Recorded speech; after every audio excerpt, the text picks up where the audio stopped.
When truth is murdered twice, the killing of journalists in Gaza and the global media's shame.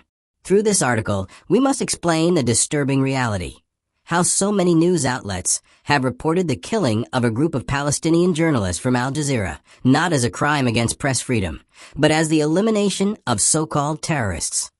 Some media repeated Israel's line without question, branding these journalists as threats, while Al Jazeera and those who knew them called them what they truly were: human beings, reporters, truth seekers. The distortion is sickening.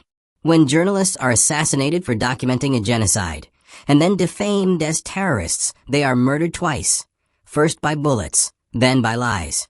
Over 250 journalists have been killed in Gaza since the war began, an unprecedented slaughter of the press in modern history. These were not combatants. They carried cameras, not rifles. They wore press vests, not military uniforms. They were targeted for daring to show the world the unfiltered reality of Gaza's destruction. And yet, 90% of the world's journalists remain silent. The profession that should be defending its own has, for the most part, failed. This is not just cowardice, it is complicity. The Israeli military, the IDF, has killed reporters for doing their job, and too many in the international press have chosen to protect their careers instead of the truth.